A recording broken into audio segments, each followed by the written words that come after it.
What's up, everyone? Episode 4, Whiskey Wednesday. Alrighty, let's go. We're rolling through these things. I feel like it was just yesterday we were making episode 3. I feel like it was just yesterday we were coming up with the idea. That's true. We've hit the ground running with this, and we've gotten a lot of good feedback too. Gotten quite a few DMs, stuff like that. We even got a potential client. Oh yeah, we got people getting leads from this, so it's pretty cool. Our liquor again is Maker's Mark, just like last week. We can't buy 100 bottles, so we got to go through some of the ones before we get new flavors. So We're not going through 4 bottles a month, so we're taking our time on these. next week should be a new one because it's kind of low. Although we are going to be feeling good on this one. Yeah, that's the second one. So liquor's Maker's Mark. You want to talk about the cigars? Okay, so we got the Rocky Patel's vintage cigars. So far so good, I think. I like them. This is probably one of the darkest cigars I've ever had. Yeah. I'm still liking them, even though it's not sweet flavor. You know, I like them. But Yeah, we prefer the sweeter flavors, like more to enjoy. I like the taste, like the aftertaste that leaves on your lips. But these ones are not bad. oh yeah, nice and smooth. So what have you been doing to keep busy this week? Anything new? We've been cleaning Crunch. We helped out a lot cleaning Crunch. We'll get into that too. Yeah, but we're cleaning it for you guys. So when you guys come back, you're probably one of the cleanest gyms around, for real. I don't know, I don't get into the specifics, but with how the other gyms have kind of gone through this whole thing compared to Crunch, I don't know if they have been able to go in there and open it up and clean it and get paid for crews to come in. Oh, yeah. There definitely ain't their employees going in there. We'll get into that a little bit. We're looking towards an exciting NFL season this year, huh? Hold on, I got more that I've done this week. What? I got more than I've done this My week. bad. So we've been doing also, we've been lucky enough to have the opportunity to work on more CECs. So our management has paid for us to take continuing education courses, which will help us provide better services to our clients. Yeah. So with personal training, there's a lot of industries that do stuff similar to this. Not all of them though. I was in the IT industry, and you have to renew your certifications. You got to have continuing education certificate or courses to have to show that you're actually in the field, doing the work, doing the studying, and so you don't Stuff changes. Yeah. A lot of new studies come out, so you want to stay educated on the new topics in the industry. Big don't like wanna be that for outdated, personal yeah. training. So we're getting continued education units, which you're required to get to maintain your certifications. That during this time, Crunch is able to cover for us, so that's pretty cool. like client relations, professionalism, time management, stuff like that are very useful for our field. Which are all, there's a lot of the intricacies that go into personal training and actually like applying what you know, but professionalism and maintaining your client is arguably just as important as being able to teach them proper form. I think that's the most important. If you can't maintain your clients, it doesn't matter if you can tell them how to do a perfect swap. You want to make the experience enjoyable as well as like making progress. Absolutely. So, NFL. Yeah, let's talk about NFL now. All All right, so the draft just concluded. What about your team? I don't follow college football, so He doesn't know any of the players, but you're probably more educated on that. Kind of the same situation. I'm a Packers fan. we claim the Bucks as our second team though, Oh because yeah. we live here, Tampa, locals. It's kind of cool that I finally live next to a professional sports. Yeah. I mean, this is the first time in my life I've lived next to one. So we've The gone to la- Vipers games. I lived in Arizona last, and the closest team was 3 hours away, so I didn't get to go to any games. Yeah. But yeah, it's exciting. I had season tickets to the Bucks last year, but this year, once they signed Tom Brady, the prices went up by 1.5. So a 1.5 increase. So I Damn. bought them for $800 last season, and now the tickets are over $1,000. Man. Yeah. I mean, if you pay for like per game, that's still a pretty good price. But Brady, once Brady came down to the Bucks, what happened with their quarterback too? Their quarterback, The Bucks. yeah, Jameis Winston. Okay, so Jameis Winston was kind of like in limbo for like the past couple months because once they weren't having any intention of re-signing him. I don't think so because he threw 30 interceptions, 30 touchdowns last year. So he was like 30 for 30. He led the league in passing yards, but 30 interceptions. If you turn over the ball, you're not going to win enough games. They went 7-9 last year, so not even a winning record, not even 500. So I don't think they had the intentions of re-signing him. But today, he signed with the division rivals, the Saints. I think it's a decent pickup if he has a couple years to learn behind Drew Brees, learn how to read defenses better so he doesn't throw it then turn over the ball as much. He can be a solid quarterback, decent backup.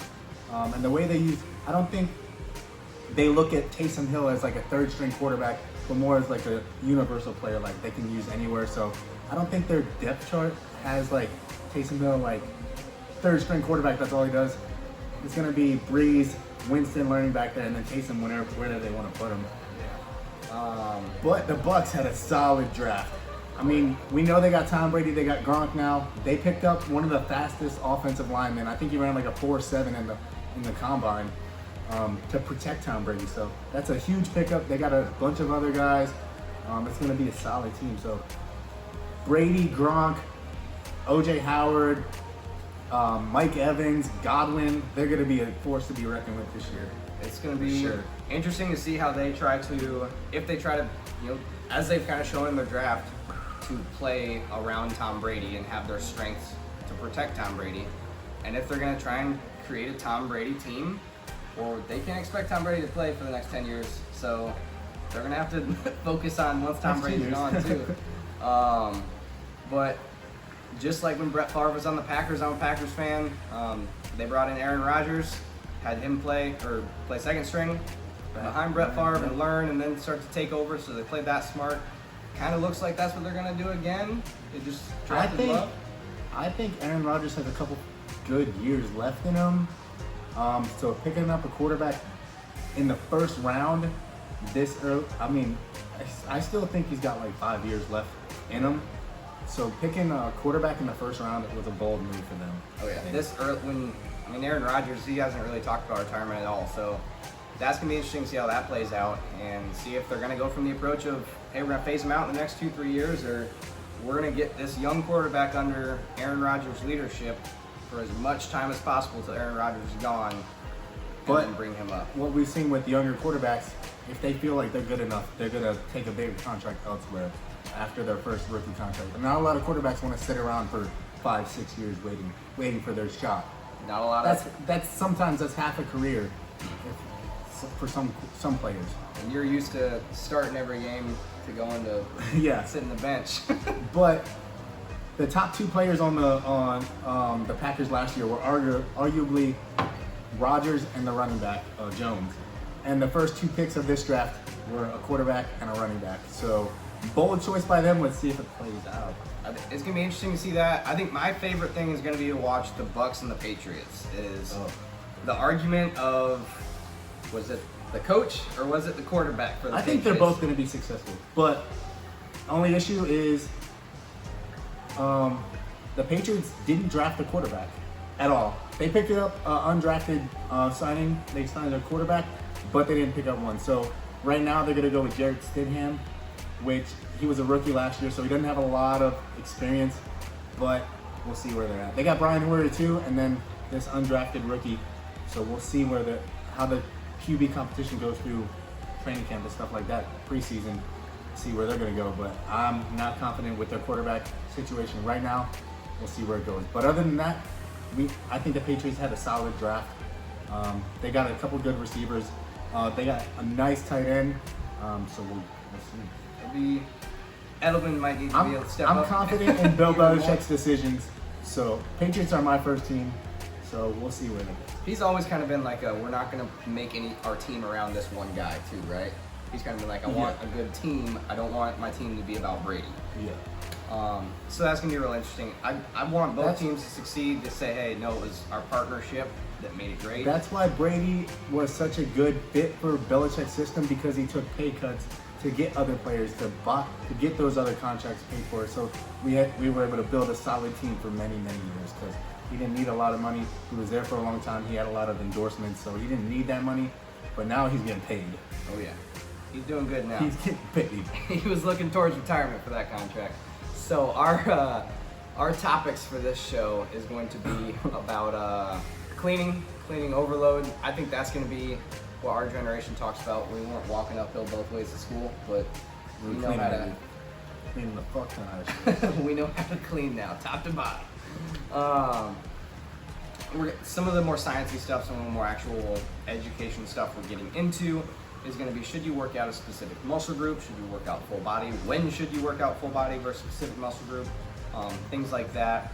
How often should you rest between training a specific muscle group? Whether it be minor muscle group, major muscle group. Protein shakes post-workout, or nutrition post-workout more specifically, what you should actually look at. But I know I get a hell of a lot of questions about like, yo, I just got this new protein. Is it like, good? Well, like, Yeah. is it the right kind of protein? There's different types of protein shakes and things like that, as well as protein to an extent being 50% of your post-workout nutrition. And then where should you kind of start tracking if you've never tracked before? Long-term, what should kind of be your goal as far as tracking, because we don't want to track for the rest of our lives. And then as we get into tracking more, It how do depends we what kind of step it up? athlete you are. And that, You're gonna yeah, track. absolutely. So jumping into it, cleaning. I've never cleaned so much in my life. So much. Well, I was in the military, so we did a lot of cleaning then, but this comparative. Civilian side of things, Yeah. like, Oh my. I was like, I'm gonna be a personal trainer. I'm not gonna have to clean anything ever. Nope, I was wrong. and COVID, thank you.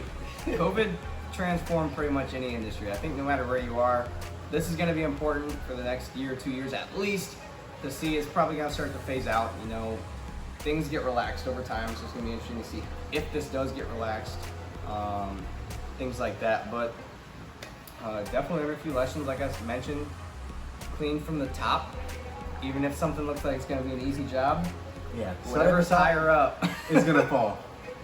We've cleaned our personal training desk like 4 times because we're like, okay, let's hit the personal training desk. That's our area, so we hit it. And then we had to clean other things that we had to bring in, to, like, expand out. So like our coolers that we cleaned out, well, that completely trashed our personal training area again. Then had to clean the personal training area for a second time. Then we're cleaning up above, getting all the dust down, Cleaning just falling on the cleaning desk the again. windows. So everything coming down. And same thing, like we have these rest and recovery rooms with like tanning beds. Top of the walls in the tanning beds, they say, instead of cleaning the tanning beds, the floors, the benches in there, and then going up and cleaning the top of the walls, so much dust up there. So if you didn't hit that first, you're gonna have to hit everything else again.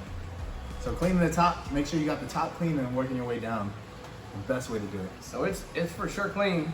We know that. We've hit it a couple times, but I think we're gonna be smarter about it in the future. Hours. It's gonna be a lot easier. Touching on, like, as far as leadership, we're both from the military, so whether you're a private, whether you're a commander, whatever it is, there's always ways to lead up the chain of command, lead down the chain of command, obviously on that end. But always step up and be a leader is, Instead of a boss. yeah. There's a difference between boss and leader. When you're a leader, it's, if you put in 100% effort, you can expect the next highest person is going to give 80%. Just automatically assume that. They're not going to give the level of dedication that you're going to give. So always start out with the hardest shit yourself. Obviously, as a leader, we know like what you're paid to do is kind of to lead. So there's going to be times you're going to need to step back and it looks like you're kind of like the foreman that's not doing shit, but you're kind of saying, hey, I need you to go do this, I need you to go do this. But if you want to like get your people to follow Get you, shit done. do the hardest task first yourself. Well, after you call those shots, go in, do that. Now they respect you because they know you weren't just lollygagging around. Lead from the front. They don't want to see you bullshit because then they're gonna bullshit. They're always going to give, on average, 20% less than you. So if you're giving 90, you're going to get 70% effort. If you're going to get 50, you're only getting 30% back. You might have that one person that's kind of like running and gunning and doing awesome, but that's, you got 1 or 2 people on your They're team that you can regular, expect to do that. like us too. But, so that's kind of the topic as far as cleaning. So for you that are in your workplaces, do the hardest tasks, others are gonna follow suit. And if you're the lowest man on the totem pole at your job, and that's what you take, is you wanna lead, your leaders are also gonna start to give more effort on their aspect too. So, just a few tips as far as that, because industries are different now. This is the fastest a lot of industries have changed. So let's get into the personal training stuff. We should come back to that. This part. Yeah, Let's go to the next one. we're gonna bring someone in during this episode too. Talk about his personal experiences with training, because I coached him personally when he was getting started. He's gonna talk about where he's at. Not yet, bro. But we'll come back to that. All right. So, should you work out a specific muscle group? That's what he's gonna talk about. Okay. Rest between sets. How long you should rest between sets? Yes. Rest between muscle groups. I apologize. It's getting to me. The second glass. Oh. Yeah. How many days you should rest between training the same muscle group? There's a lot of variables that come into this. If you're more advanced, if your body is used to, dude, I used to do like, And what type of training? before I knew, In the army, they wanted us to train abs every day. oh yeah. They said abs can recover quick. So I'm they're not gonna try about and push that. They're gonna hear, whatever thing, article they read, they're gonna try and stick to. It depends. I know when I didn't know much about exercise, I knew how to push myself hard in a workout, but I didn't know the ins and outs of actual exercising and getting the best benefits. Dude, I used to do like hour and a half just bicep exercises. No. And that is arguably one of my worst muscle groups. And I was just going on like, it was just endurance overload. You're not gonna get big. And you're not gonna get big doing that. No. You need your muscles to recover. And I was not allowing that.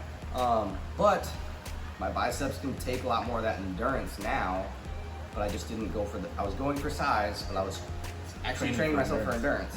Yeah. So those smaller muscle groups, you can do 1 to 2 days rest period on a lot of those.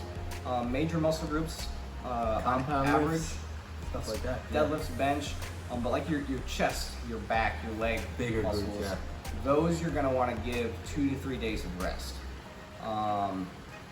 What if you want to kind of catch up on muscle groups? Like I know my biceps, I want those Yeah, to more, catch up with more my lower ones. frequency. Yeah. Um, I train those like lagging muscle groups. I would train with 1 to 2 days rest in between. Yeah. I'm a bodybuilder, bro science guy, so I train my arms all like every day. I just rotate between biceps and triceps every other day. So these smaller muscle groups, I train with 1 day rest between. So Yeah. Other things that you can do if you have a lagging muscle group, you can more frequency, so you're doing it every other day. You can add an extra set onto a few of your exercises for biceps. So say for chest, you're doing, for chest you're doing 4 sets of 12. And then for triceps, you're gonna go in and do 5 sets on one, or add in a drop set, something like that. Say you wanna add in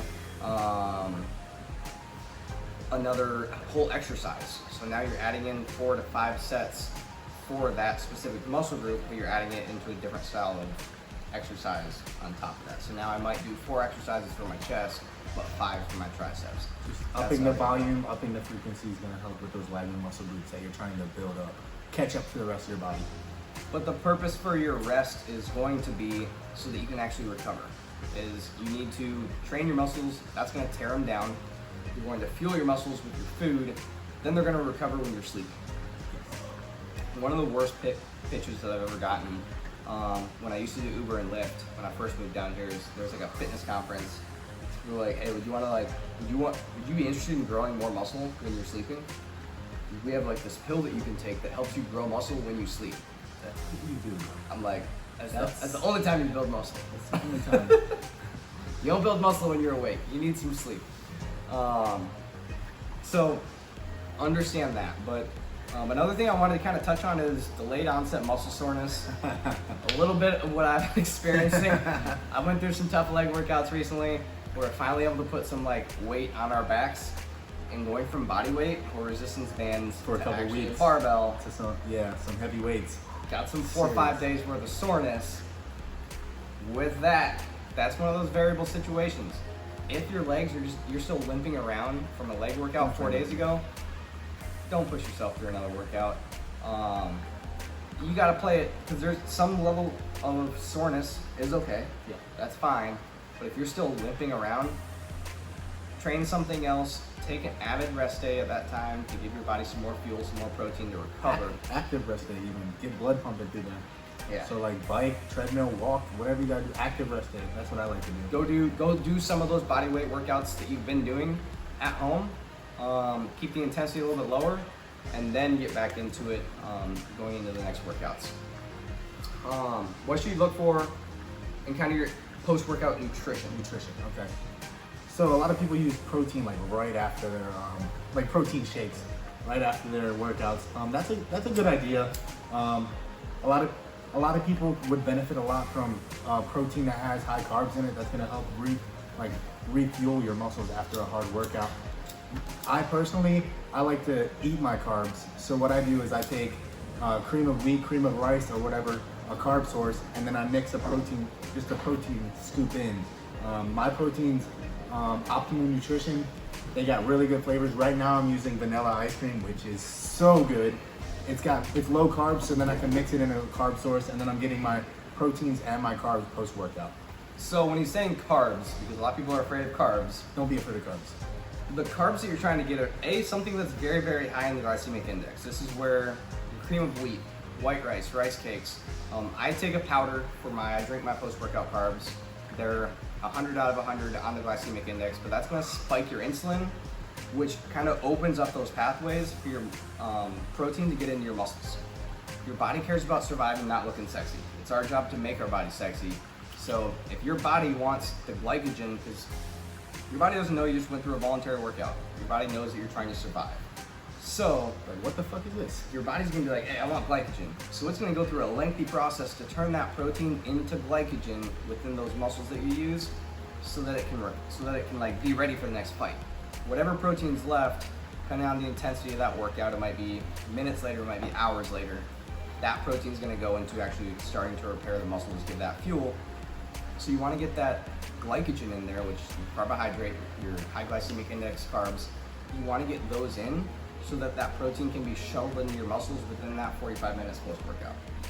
So make sure if you can use a carbohydrate powder that's very high on the glycemic index, or like John uses cream of wheat, look for things that are just higher on the glycemic index. I like to eat food.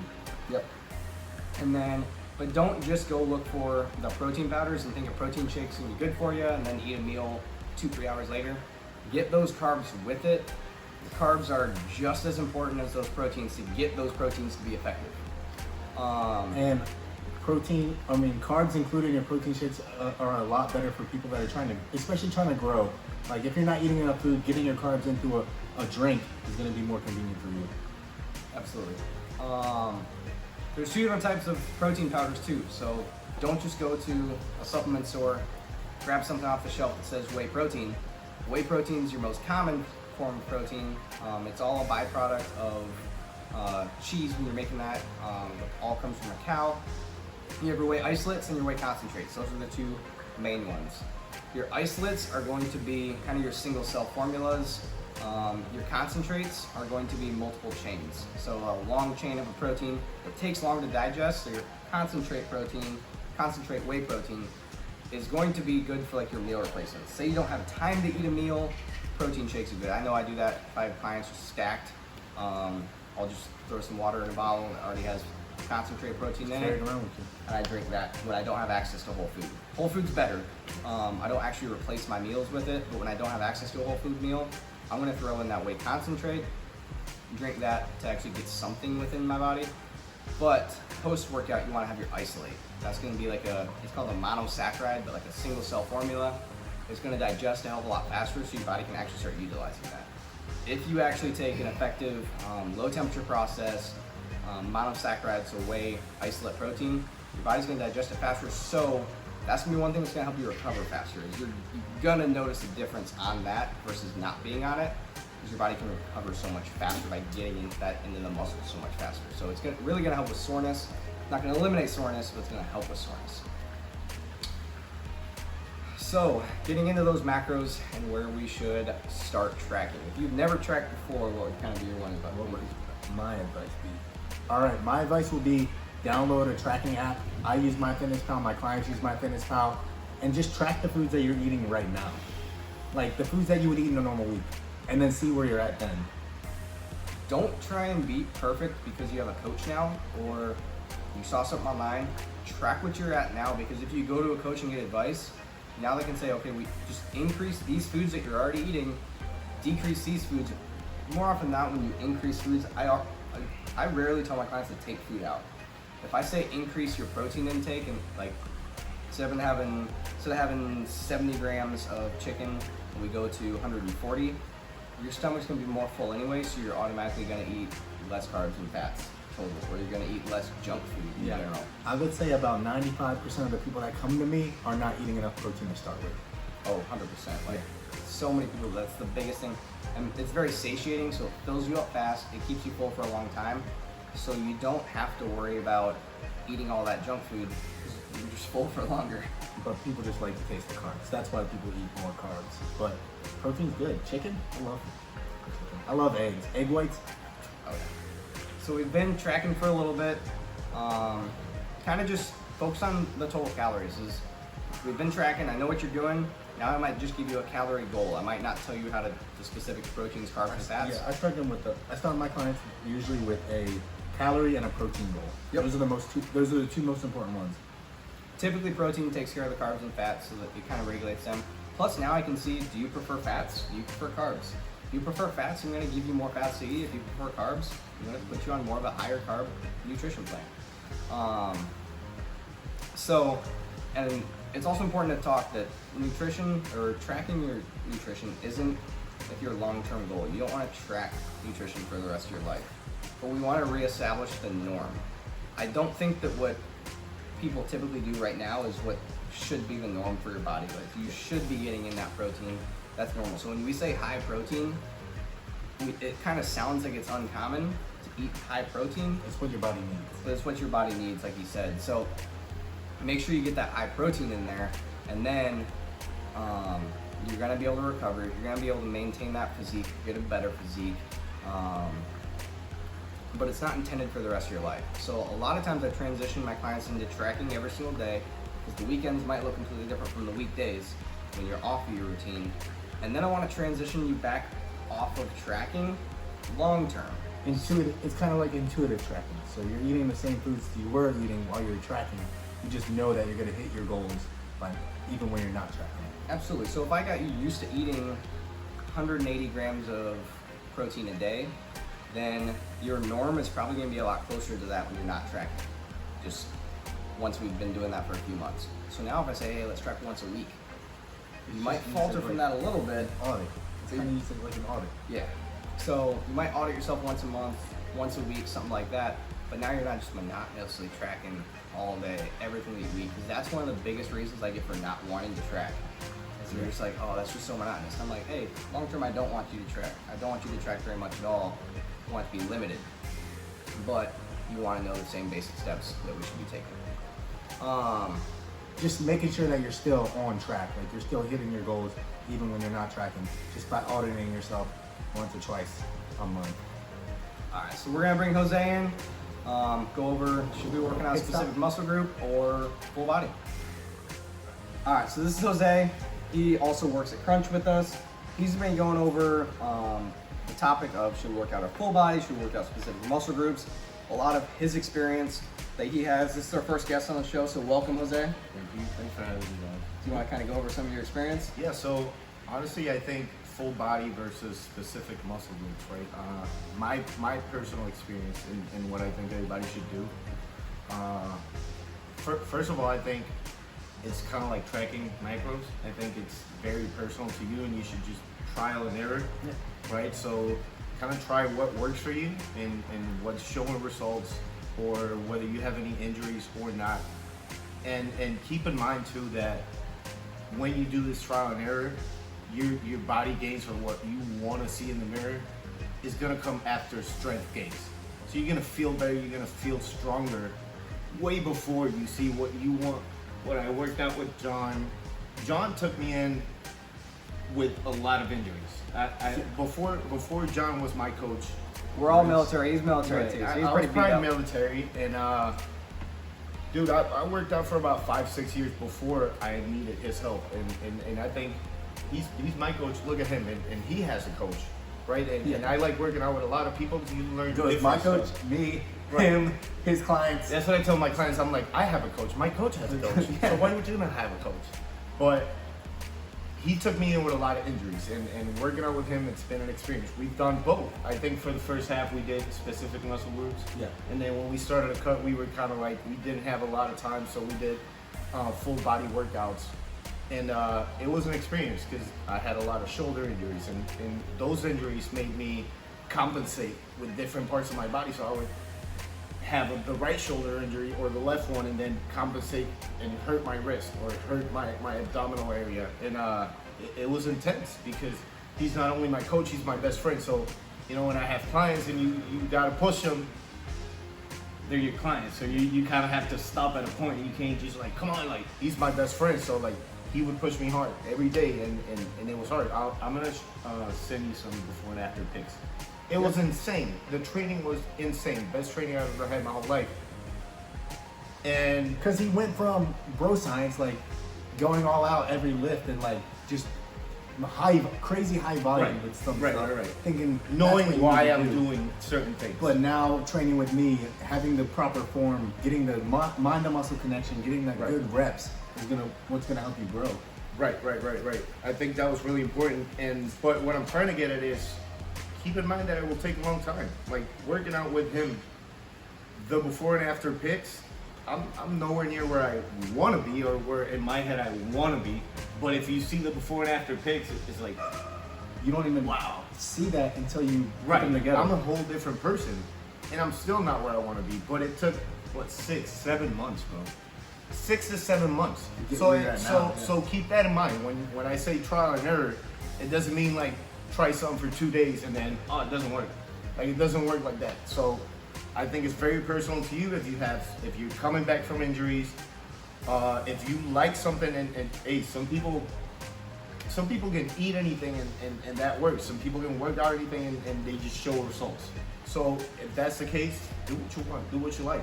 But trial and error, see what works for you, and go from there. Kind of adjust. Go back, think about. That's why it's important to keep track, right? So if you have been keeping track of weights you've been doing, exercises you've been doing, and following a certain percentage rule of how you've been progressing in terms of strength, then you can go back and say, okay, well, this worked, I'm gonna keep it up. Or this really didn't work, I don't feel good, let's switch it up, right? So that's what I think in terms of my experience. Do trial and error, just like with macros, and get help, honestly. Get help. Not everybody doesn't know everything, so even if you think, oh, I got this, get help. So get a coach. A big thing on what Jose I want to capitalize on is we had some weak areas, whether it's injuries, imbalances, things like that. We have to train that out. So not every workout is going to be balls to the wall, throwing around weight. A lot of the workouts are going to be, let's correct this left shoulder, let's correct this right shoulder, get things how they're supposed to be feeling, how they're supposed to be looking, and then we get back into hitting those muscle groups hard. He had some lagging stuff that he had to pick up, which all of us do in one way or another. We have a weak muscle group. We have. I still feel like my triceps are And, strong. and don't worry about your ego, because if you I've had to go back to basics even 6 months after I've been training with him. COVID helped me a lot in a sense because I had to go back to basics for my shoulders. I had a lot of days Going to bands, for back recovery. and for shoulders. I had to use bands, right? But it made me go back to basics. I wasn't lifting with my ego, and so I had better mind muscle connection now. Way better. Our first back workout in COVID or whatever, we used bands and light dumbbells, and he was like, "Wow, like I didn't know what you meant about Right. mind to muscle connection until we used these bands, until you showed Right. me." Like, Even after training that whole time, because when you're in a gym, there's the whole environment. There's a testosterone Ego. going on. There's Yeah. the ego, so you want to lift hard, and I'm lifting with this beast, so I don't want to let him down. So you're going hard, and sometimes going over the limit of what you can and cannot do, like you're just not gonna get that mind muscle connection. So going back to basics. Don't worry about your ego. Do a little bit less weight, more reps, change the tempo. Go back to basics. Get your weaknesses up. That's what I've been concentrating on this past 14 weeks, something. yeah. I don't know how long it's been, but I've been concentrating on my back and my shoulders to get them strong because, you gotta train smart. You need your shoulders for chest. You need your shoulders for arms. Your shoulders, even you hold dumbbells to do walking lunges. You put the barbell on your shoulders. Right. So The squat, yeah. go back to basics. Work on your weaknesses. Trial and error. See what works for you, and be patient. Be patient. Get some help, dude. I've learned things from the people that you would not even think about. Like You know what I'm saying? Like I took the time of actually training with like 7 out of 14 trainers that we have in Crunch, and you learn something different from everybody. And We talked about that last one. Who we like to train with, like Yeah. what kind of people we like to train yeah, with. it's crazy. Like you just learn different stuff. Even if you think you know everything, You don't. you really don't. Another big thing is when you get into, should I be training specific muscle groups, full body, how often are you actually going to be committed to the gym? Is it 3 days? 3 days should be your minimum. You train full body. Is it going to be 5 days, 6 days? I don't recommend more than 6 days. Unless you're doing like, some light cardio or something on the 7th day, active rest, stuff like that. But you're not necessarily pushing it as hard because you want your body to recover. But if you only train 3 days into the gym, full body could be the definite way to go for you. If that's going to be like your consistent routine, if you're doing 3 days per week every single week, full body is probably going to be your best way to be able to burn most of the calories. Because most people's goal is weight loss, specifically fat loss, not just weight loss. Not that bodybuilding style of training where you're going 5-6 days a week. So 5-6 days a week, you definitely want to do it more of that push-pull leg split. Push workout is a chest workout, and a push workout could be your shoulder workout. So you're splitting it up like that too. But that's what it's going to come down to on a big side of things is how many days a week can you commit to the gym, and then where are your weaknesses, where are your imbalances at, how can we get those to catch up? I've had a couple clients with like shoulder injury. I see shoulder injuries all the time, and I'll do like rehab, like shoulder exercises every session because they're easy. They're like just working on like the rotator cuff and stuff like that. I can do that every session. You're not gonna get exhausted from that. So we can work on those recovery rehab exercises every time we're in the gym, but not like throwing around heavy weights. No, you need time to recover. Yeah, that'll definitely set you back. Those are the biggest things that I want to work on with clients too. Is they're probably not gonna when they're by themselves. I know that they're probably gonna kind of try and grind it out a little bit more with the clientele that I have. So I'm gonna try and get them to slow down during some of our workouts. Warm up your shoulders. He's got this tough motherfucker. He's a veteran. He fucking tell me I can't do something, I'll do it. He's working on his 5th knee replacement. Veteran. If I tell him that like, hey, let's see if we can do this, he's gonna do it. He's like, screw you. On his leg that he's had 3 knee replacements in, he was doing the single leg presses. And I'm like, dude. So then I had to go back and show him like, okay, if you're gonna do something like that, this is how you do it.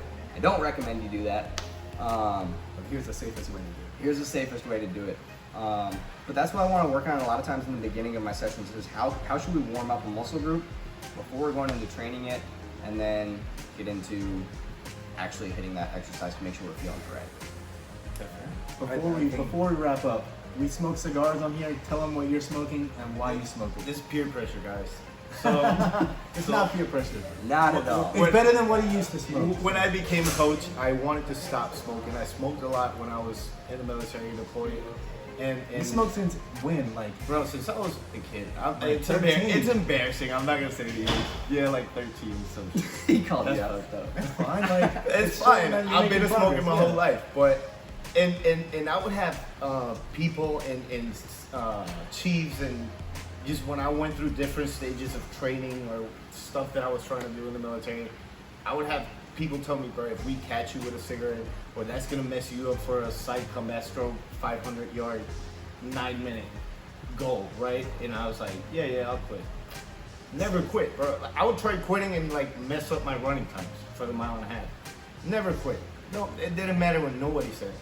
And then one time I went with John to like a Crunch Fitness trainer meeting, and I was like so embarrassed, bro. Like I was like, man, like I'm the only one person that smokes in The here. military will peer pressure you into dipping into smoking. Right.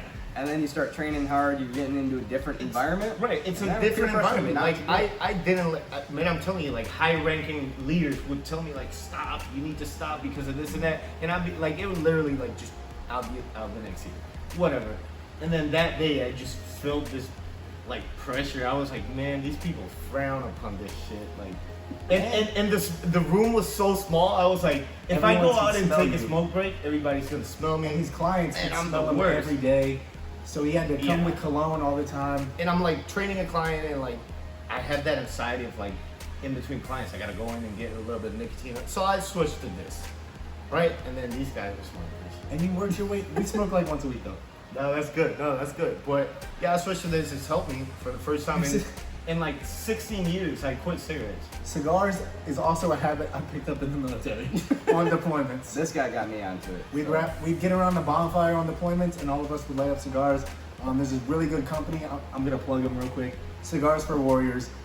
They send free like bags, like big ass bags, like 30 cigars to deployed soldiers, and they'll hook them up for like people donate boxes of cigars just to hook up the deployed soldiers. So we got a bunch of cigars from them. We sat around the bonfire doing bullshit. It's our only time to wind down during the week. We're out there working 12 hours a day, like 80 hours a week, nonstop. It's our only time to like wind down. Everybody just hang out and chill bullshit. Not even like no military shit, just chill. Yep. Forget about everything else. Forget that someone's trying to kill us. Just chill. Every second of every day. Every second of every day. So, John and I's Instagrams, if you guys want to connect with us, you guys know ours, and I'm going to plug it in the comments. His is close to mine.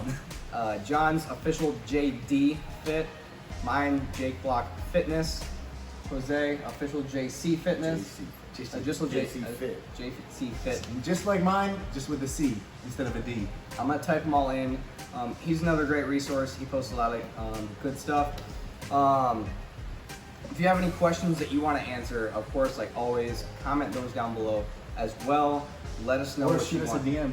Shoot us a DM on Instagram, on YouTube, anything. Questions that you specifically want us to cover that you guys have questions about.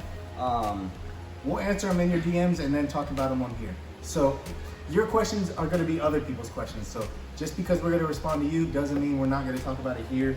We want everyone to get this information. Absolutely, and the more questions that we get about a specific topic, we're going to break those down a lot more and more frequently too. Recommendations on cigars. I think I'm still a sweet cigar guy. I like these, but definitely still more of a sweet cigar guy. We like the sweet cigars. We've definitely started getting some recommendations on those DMs about liquor Next week's going to be a different one. and different ones that we should try. We're almost out of this one already. And then, if you found value out of this series, we ask that you like it, you subscribe to it, to make sure you guys continue to get updates when we post another one, which should be about every Wednesday. And then, of course, if you got value out of it, you know, our fee is kind of share it with somebody else and say, hey, check these guys out. We're here to spread knowledge. Yep, go watch it so that we can continue to educate others as best we can, especially coming out of this. And now that we're in a COVID world, health and fitness are a huge thing. So we want to make sure that you guys are properly fueled, have the strongest immune system that you can have, as well as achieving your baseline fitness goals. So we'll leave you with that. Make sure you guys connect with us, and we'll see you next week. See you guys.